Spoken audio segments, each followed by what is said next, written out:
The Vault is brought to you by Saltire Energy, who continue to lead the way in the oil industry when it comes to specialist equipment rental. By Lux Scott, a jet-class luxury vehicle company. Watch out early in the new year for some very special offers with P&J Live. By Fowler Mackenzie, established back in 2001, an industry leader when it comes to all your roofing and cladding needs. And by HCS, a Scottish engineering company who have a huge reputation for manufacturing high quality, bespoke equipment for the oil industry. Hi everybody, a very warm welcome to episode 5 of The Vault. If you have not seen this programme before, it's a very simple concept. So back in the pandemic, I conducted a host of Zoom interviews for what was my old written blog page. So what I've done is I've taken them all, I've re-edited them, I've repackaged them, I've put some fancy artwork around them, and here they are now as brand new video presentations. Our next guest is a wonderful, wonderful human being. He had a bit of an unlucky story at Aberdeen Football Club, but to this day continues to act as an ambassador for the football club and is a very good friend to many, many of the Gothenburg greats and some of the players who came through the ranks at Pittodrie. Delighted to welcome to episode 5, Andy Dornan. So Andy fulfilled his boyhood dream when he signed for the club back in 1978. Andy was a former Scotland youth international and went on to make 3 first-team appearances for the Dons before a knee injury stalled his AFC career. We began our chat right back at the beginning. This is his Aberdeen story. Right, let's get going. So you went to Aberdeen Grammar School, where rugby was obviously the most popular sport. So how did you get into football? Well, I think for me, football at primary school, played football at primary school, stepped up into secondary school, and it was a shock because it was rugby.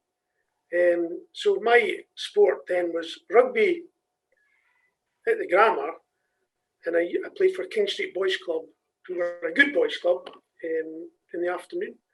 And it was, there was no schools football, it was just rugby in the morning and King Street Boys Club in the afternoon. Did there ever come a time when you actually thought, do you know what, I can actually play this game? Well, I got to 14. I'd been sort of going into King Street Boys Club in the Aberdeen secondary schools, and Lenny Taylor, a fantastic man, a great help to me. Lenny, through the scouting system, he said, "Oh, there's a guy who plays for King Street Boys Club. He doesn't play for the schools team, but we'd like to get him along with training." I got in the Aberdeen School Select, and at that time I was playing rugby as a fly half for Aberdeen Grammar, and I got put forward to the Scottish school trials for rugby as well. So it was a decision we had to make as a family: do we football or rugby? And I think my father was hell bent on football, so I ended up going to Scottish schoolboy trials through Aberdeen City. Again, great encouragement from Lenny Taylor, Bill Harrower, another teacher who was well known in the area. And lo and behold, a rugby boy at school gets selected for the Scottish schoolboys. So that's where it all started, really. Cool. Because as a kid, you were actually chased by quite a number of different clubs. But why did you chase that? Why did you take Aberdeen? Well, I think when I was at King Street, it's funny because a lot of the guys, I played with, there was the guy Kenny Stewart was a good friend, Raymond Perry wanted to play in Highland League, and all these guys seemed to be getting invites to go on trial with clubs, but because I didn't play for schools football, I don't know, the scouting system was slightly different then, but I wasn't going. However, when I started going to schoolboy trials, there was a lot of clubs started showing an interest, and I think at that stage, I could have probably gone anywhere, for the Easter holidays on trial. But the old man, he'd said, look, you're better staying at home. Aberdeen are a good club. You're an Aberdeen supporter. Do you want to stay? And Ali McLeod was the manager of Aberdeen at the time. And he came up to the house. I think the scout at the time was a guy, Dennis Sheriffs. And Ali McLeod came up to the house and he spoke to mum and dad. And just his enthusiasm alone at that time was, convinced me. But he did say something interesting. I always remind Joe Harper about this. He said, there's a lot of rumours that Aberdeen are going to re-sign Joe Harper from Hibs. I can tell you now, there's no way Joe Harper will be an Aberdeen player again. And you went and signed Joe the next day. So I always remember that. But no, Aberdeen through and through. Although there was a lot of interest from English clubs, I wanted to sign for Aberdeen. Did you play for Scotland under 15s or 16s against England at Wembley? It was under 15s. The 15s. Okay. What did you learn from that experience? Well, I think at that age, Ali, you're just overwhelmed because, if you're being realistic, every schoolboy's dream is to play at Wembley in a cup final or play for Scotland or play for the team you support. But it all happened so fast, from playing rugby to playing for Kingsley Boys Club to getting in the trials, and all of a sudden I get a letter saying you've been selected to play for Scotland schools at Wembley. And it just happened so fast. A learning thing, it made me want a career in football, without doubt. It gave me a lot of belief and confidence that I could actually make it as a football player because I'd achieved what I consider it to be very lucky that a lot of boys didn't get the opportunity to. So I think I was just grateful. I think, if I'm being honest, I'm just grateful. Here I am. I'm at Wembley. And the significant thing was, it was the 19th of March, 1977, and it was my mum's birthday. Oh, really? So I always remember that. Always remember that. Brilliant.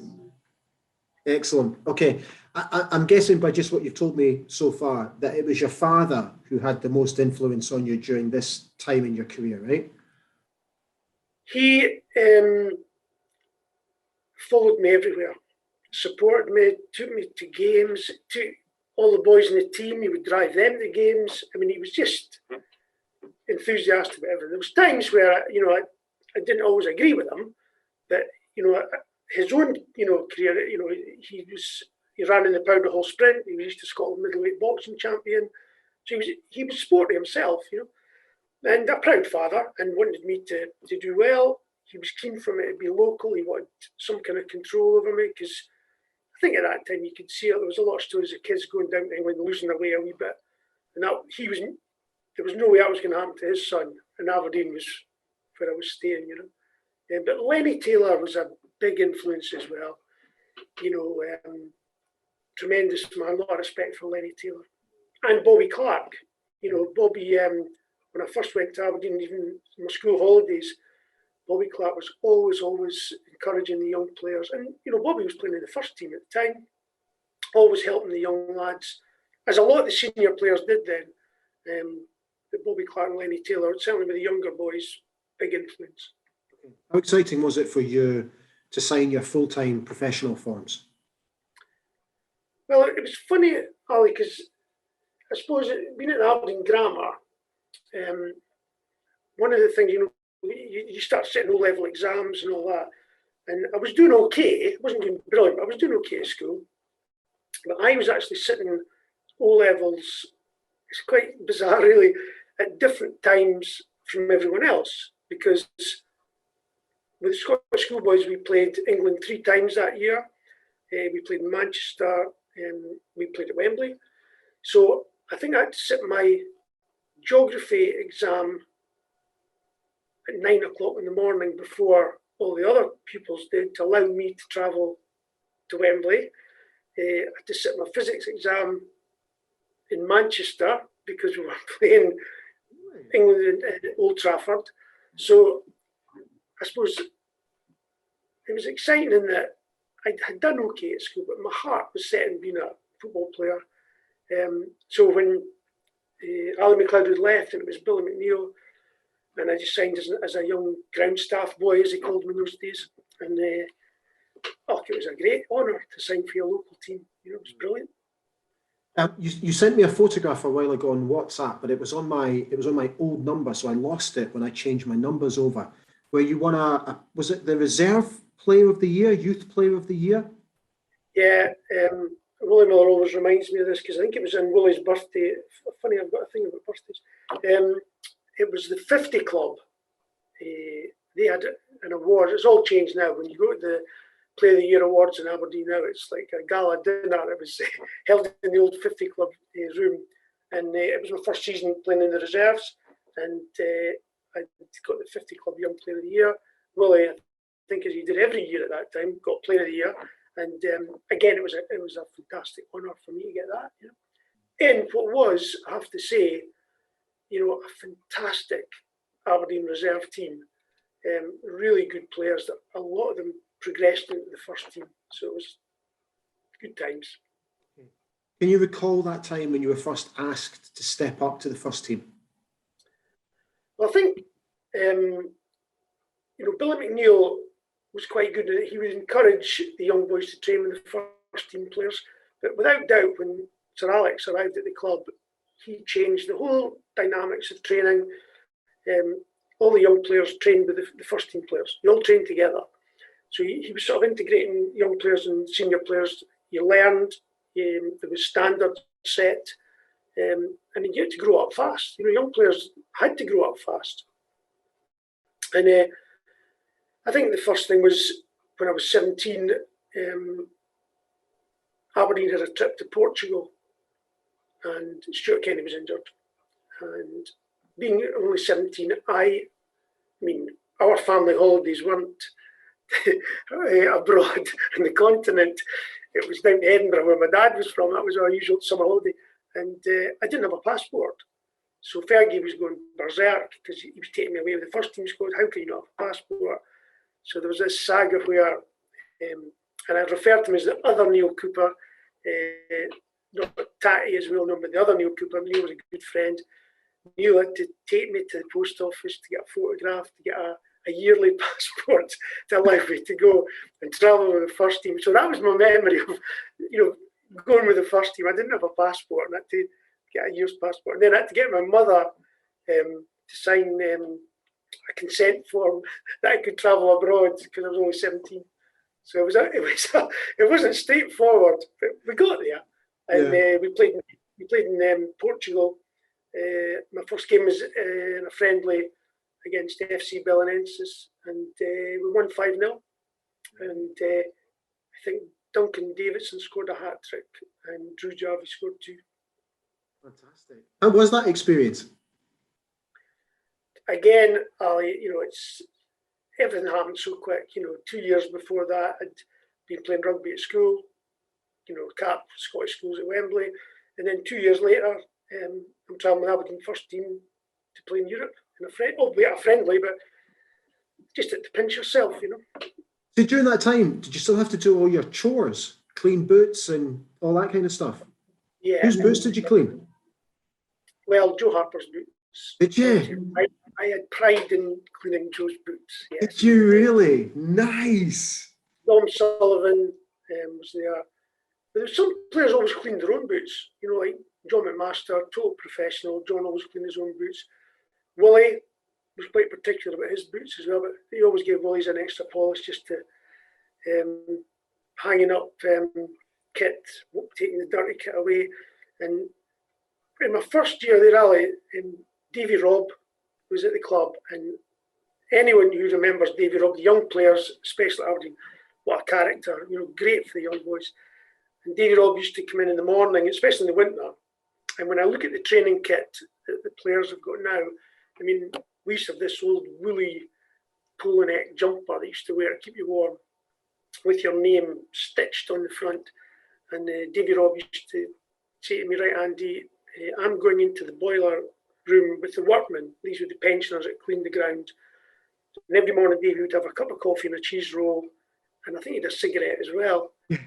My job was to heat his woolly jumper in the tumble dryer for 5 minutes and bring it to him in in the boiler room before he went training. And he always gave me a fiver at Christmas time. That was my reward. Brilliant. Superb. When you first started training with the first team, was there a noticeable step up in quality? Yeah, I think, I mean, there's no secret that certainly with Fergie, there was demands put on players. He was a great player in what you do at training, you take on the pitch. And Archie Knox as well. I mean, there was never a dull moment with Archie. I mean, you know, you've met Archie, you know what like he is. Enthusiastic, quite aggressive sometimes the way he puts his point across. But great, the training was great and everyone enjoyed training. And I think the players as well, the senior players, you know, Wally Miller, you know, Wally was laid back in that if you did cross-country running, you know, Wally would never be at the front. But in games, and certainly at 3 o'clock, a totally different guy. And Wally had standards that he expected in training. Alec McLeish was exactly the same. But the one who, I have to say it, was an influence as well was Stuart Kennedy. Because Stuart Kennedy, his fitness levels, his, you know, encouraging the young players, although Stuart was never wrong, you know, Stuart never had a bad game or did anything wrong, you know, his standards were good. So you had to just follow with it, you know, the senior players. Your competitive debut against Airdrie, 1st of November 1980. When did you, can you recall, I know it's a long time ago, mate, but can you recall when you were told you were going to play? Well, Stuart got injured midweek, and, you know, I'd been like on the fringe of the team, going away on trips, you know, sitting on the bench, in the squads. And I remember Willie Gardner saying to me at the time, he said, I think it was on maybe the Thursday, he said, Andy, he said, if you don't play on Saturday, you should be banging on the manager's door. Which I had done a few times unsuccessfully, I have to say. But I think Fergie just called me and said, are you set for Saturday? And I went, yeah. And I think we won 3-0. We won 3-0, we beat 3-0.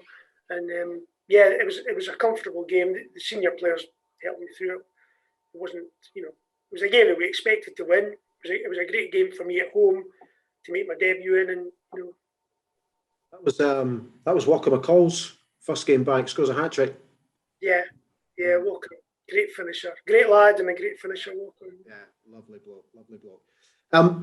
Just, I know this is not quite comparable, but I'm trying to compare it, just to give context to the question. I'll never forget when I first got told, come down to Pittodrie, start training. And when we got changed in the old room underneath the beach end, into that horrible training kit, which I can still feel the itchiness from. And then running out across the Pittodrie Street onto the red ash surface, and just that unbelievable feeling in my stomach as I could hardly breathe as I was running out. And I think it was a mix of emotions from like excitement, adrenaline, fear, everything. When you first ran out of the tunnel onto the pitch to make your debut, can you explain those emotions? I don't think it'd be any different from, you know, John Hewitt, Neil Cooper, Eric Black, you know, all the young lads that came through at the same time, or maybe 2 years after me. It's just the realism that you're there and that you're playing alongside, well, for me, it was my heroes, you know, through Jarvie, you know, Willie Miller. I mean, Big Alec and I came through the ranks together, a big, great friend of mine. They were established players, and a lot of these guys were internationalists by that time. And I was confident in I was going into a team that was a good team. And I just thought, well, here I am.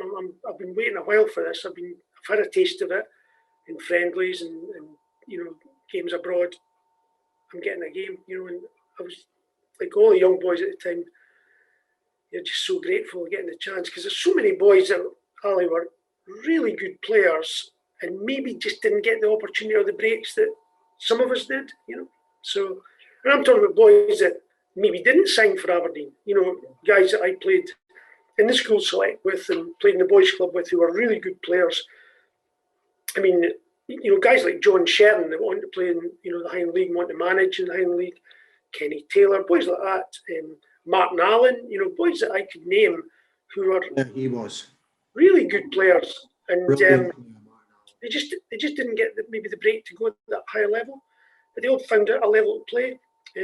So I suppose I was grateful and thought I was lucky really to get the chance. I remember he played for Turriff Boys Club when I was playing for Oxter Ellen Boys Club, and it was the first time that I'd come across a player who really was different class, and it was the first time that George Adams said to me, "You're going to be playing against a kid today who's a schoolboy form at Aberdeen," and I didn't quite understand that concept at the time, and then I quickly did. But he was different class, Martin Allen. Shame he never made it.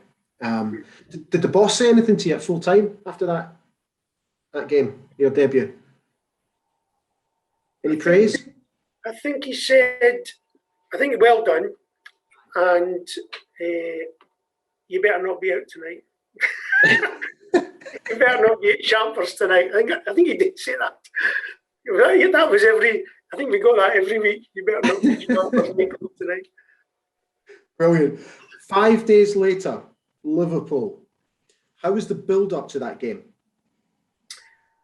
It was training as normal, and obviously I was training the first team squad.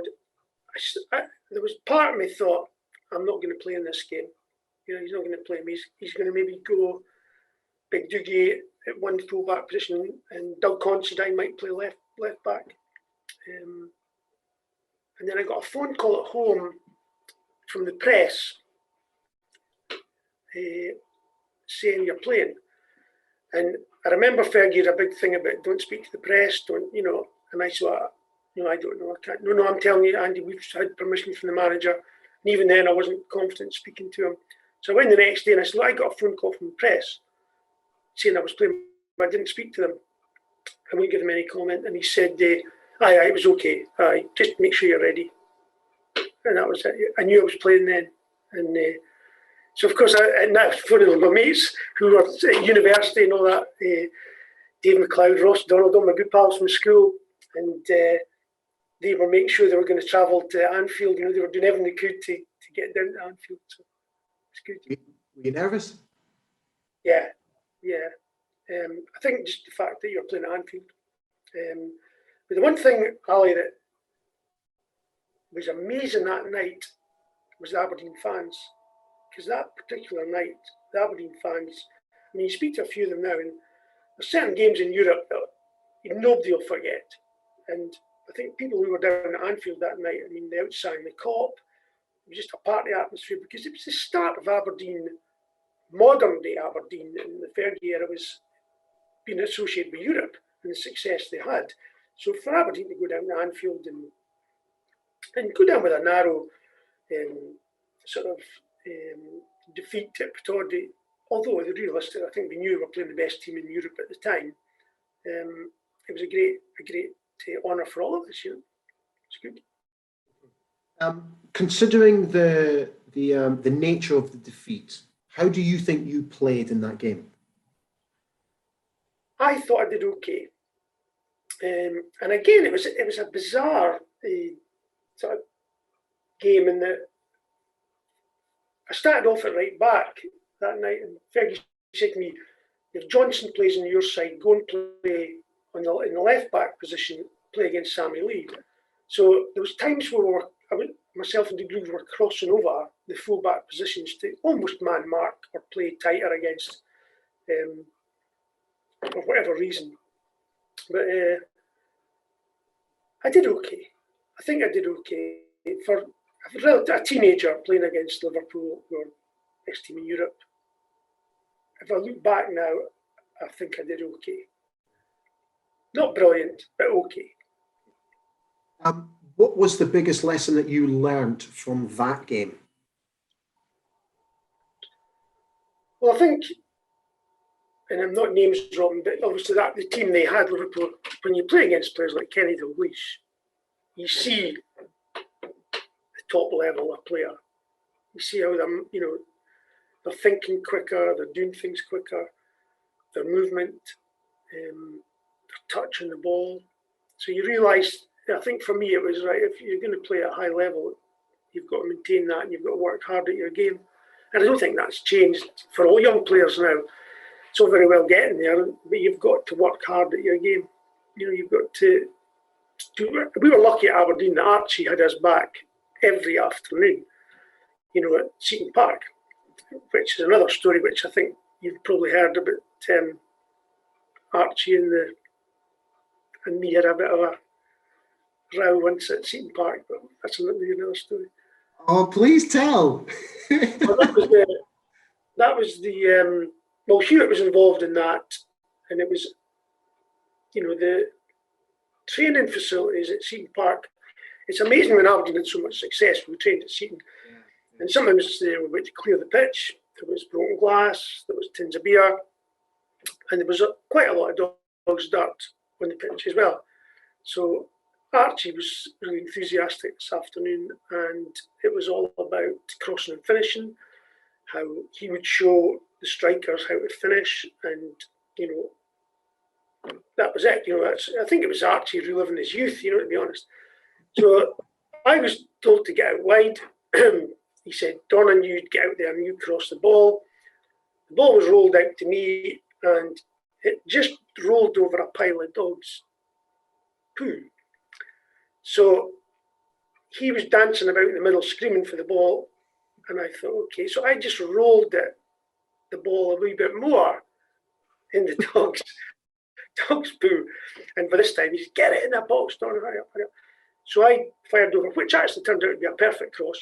Of course. Archie headed it into the top corner, but the dog poo went all down his head, face, which resulted in me getting chased down Seaton Park, over the fort, round the swings, down the chute. I was then banned from the team bus travelling back and forth to training.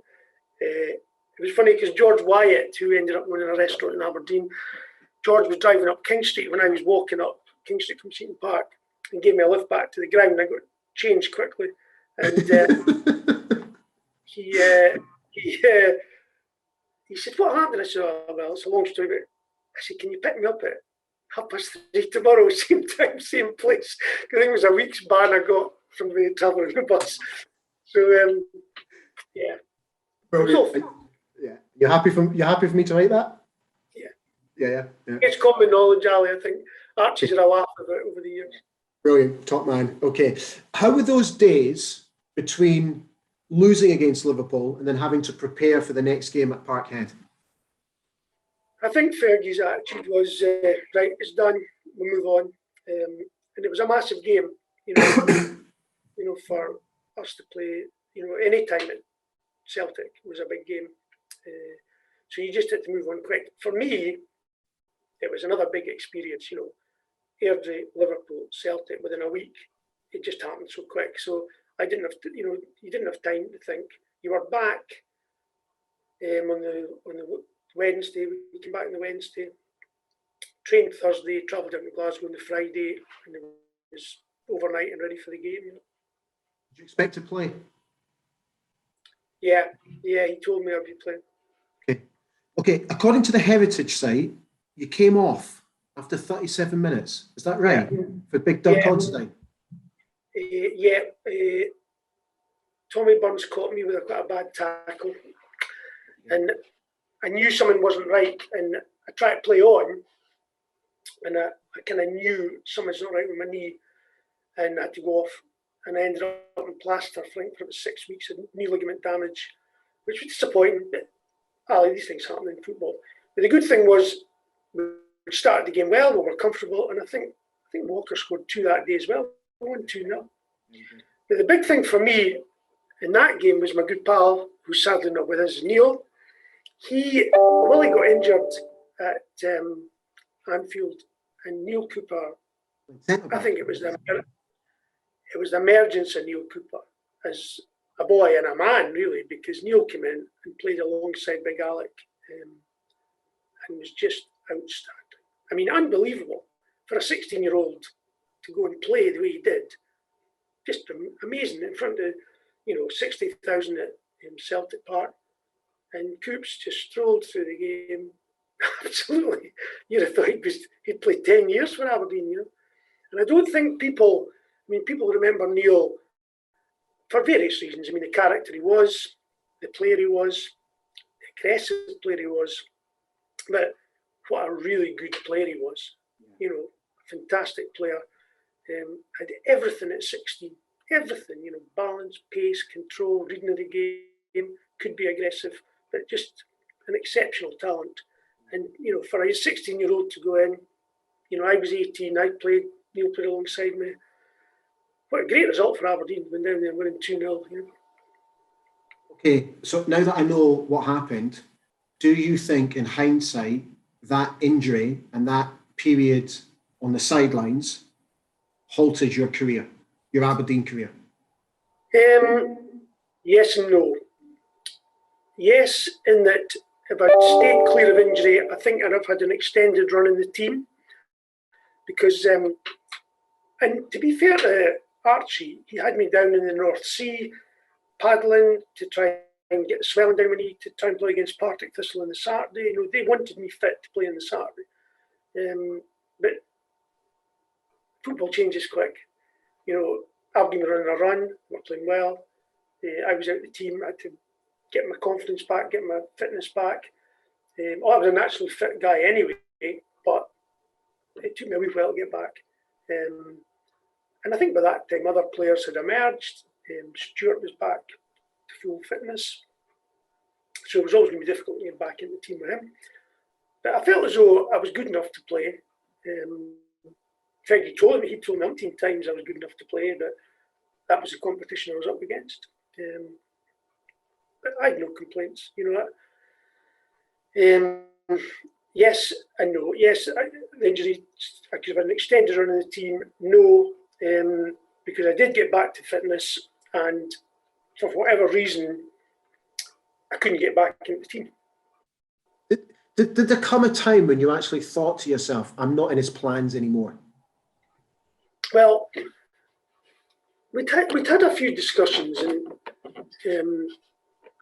I think Aberdeen had a friendly against Hearts in the winter, and Stuart wasn't going to play, and he didn't put me in the squad. So that afternoon, I just went and saw him, and I said, "What's going on? You know, 1 minute I'm decent enough to play in the European Cup, the next minute I can't get a game against Hearts in a friendly in the winter. No, well, you know, should I maybe put you in the squad?" And I said, "Well, you should have, you know." And so that was another disagreement. You know, he was the manager, his decision. And then I said, "Well, look, maybe it's time for me to move on." And he did say then, he said, "Well, I don't want you to go, but I wouldn't stop you."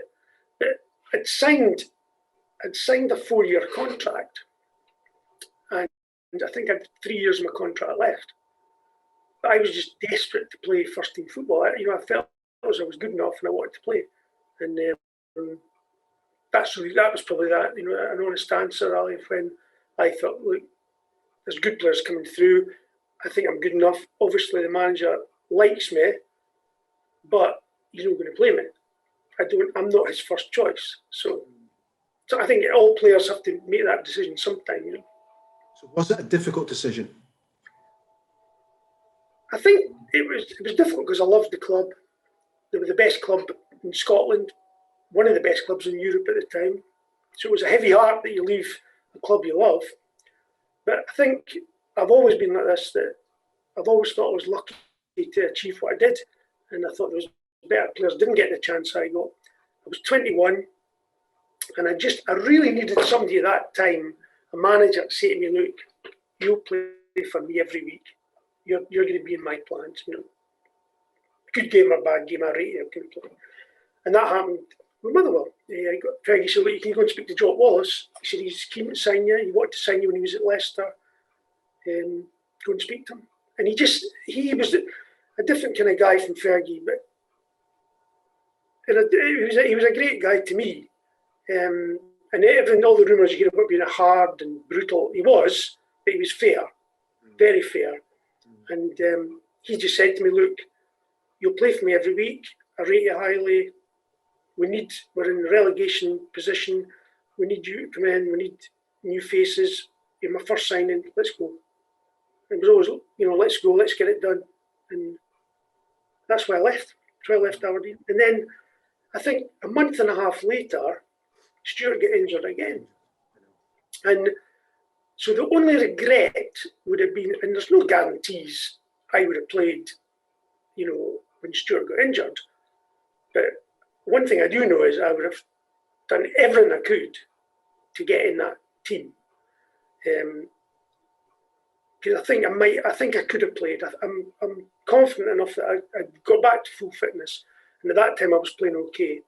I could have, I was determined to play football at first team, and that was Motherwell gave me the chance, and Motherwell were a great club when I was there.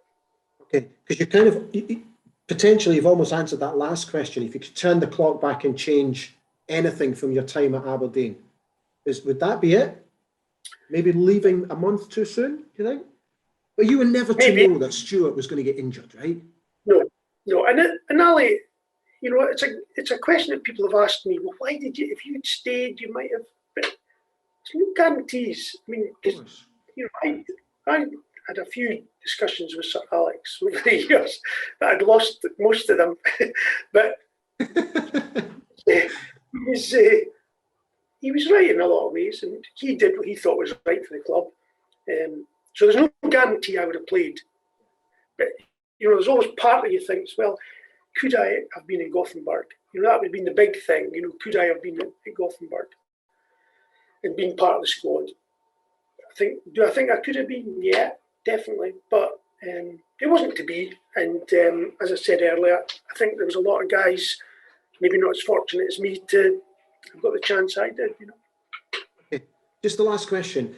What advice would you give to youngsters who have had a taste of first team football, but then all of a sudden they find themselves sort of falling back down that pecking order? What advice would you give them? Don't give in. Don't give in. And I use that, Ali, because I've been involved in the youth training with Aberdeen. I ran the Edinburgh Centre. There's a lot of things I like about the Aberdeen youth setup. There's things that I like the old way. But young players now, and I'll use this as an example with the youth setup. Young players go into the youth policy at Aberdeen, sometimes as young as 8 and 9 years old, and they believe that one day they're going to sign for Aberdeen, they're going to play for Aberdeen's first team, and they're going to play in a cup final, because that's the dream you have as a kid. And some of these kids get to 16 and the club have to make a decision. Do we sign them? Do we not sign them? And some of them don't get signed. And we lose these kids to football. And they get despondent. Some of them are heartbroken. Some of the parents are worse, And we lose them to football. And it saddens me because there's a lot of talented kids or maybe late developers who could come back. And, I think Paul Coots is an example, who was, I coached at Aberdeen, great ability just in the small side, left, went to Cove, went down to Peterborough, had a string of clubs, and he's still playing. Paul's had a great career down there. So there are players that can do it. Ian Wilson's another player before me at Aberdeen, released for Aberdeen, went to Dundee, released, went to Elgin City, signed for Leicester, Everton, Scottish cap. So there are players who can do it. So I think that would be it for young players in youth setups, and also young players who maybe had a taste of first team football and get bypassed, or somebody is better than them. Don't give in, because you'll always, if you believe in yourself and you work hard, you will get another chance to prove yourself. And I think that's the best advice I could give them. Definitely.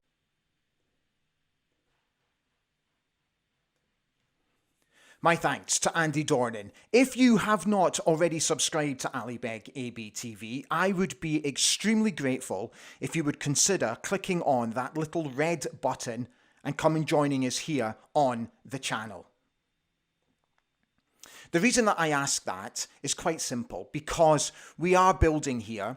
We're edging ever closer to 1,800, and then the next step would be obviously to get to 2,000 subscribers. And the bigger we get, the better content I can bring you. So I'd be very grateful if you would please consider subscribing. Right, guys, we are all done. I really hope you enjoyed today's watch with Andy Dornan, and I will see you again very soon for episode 6 of The Vault. Take care. Bye for now.